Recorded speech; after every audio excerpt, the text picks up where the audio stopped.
এখন যে গজলটি গাইব সেই গজলটি হচ্ছে আসলে জনপ্রিয়। আমার দাদার আমলেও পিতা ছিল, তার আগেও পিতা ছিল, কিন্তু তারা চলে যেতে যেতে যেতে যেতে আমার বাবা আছে। বাবা চলে যাবে, তারপর আমি থাকবো। আমিও একদিন চলে যাব, তারপর আমার সন্তানরা থাকবে, সন্তানও চলে যাবে। এভাবে কি যেতে থাকবে, কিন্তু আসলে জায়গার মালিক আমি নই, জায়গার মালিক একজন, তিনি কে? রাব্বুল আলামিন। পরের জায়গা, পরের জমি, ঘর বানায় আমি রই, আমি তো সেই ঘরের মালিক নই। পরের জায়গা, পরের জমি, ঘর বানায় আমি রই, আমি তো সেই ঘরের মালিক নই, আমি তো সেই ঘরের মালিক নই। ঘর কানাদার জমিদারি, আমি পাই না যে তার হুকুম জারি। সেই ঘর কানাদার জমিদারি, আমি পাই না যে তার হুকুম জারি।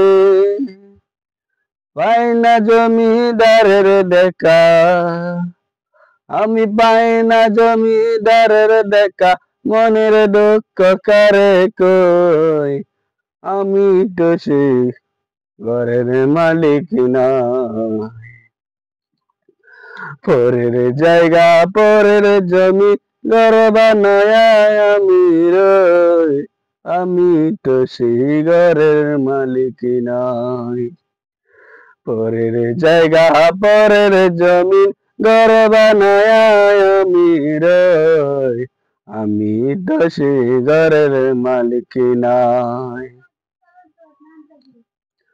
জমিদারের ইচ্ছা মতো দেয় না জমি চাষ, তাই তো ফসল ফলে না রে দুঃখ 12 মাস।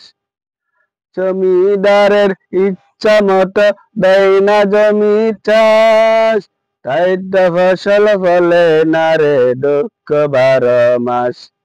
আমি খাজনা পাতি সবই দিলাম, তবে জমিন আমার হয়ে যে নিলাম।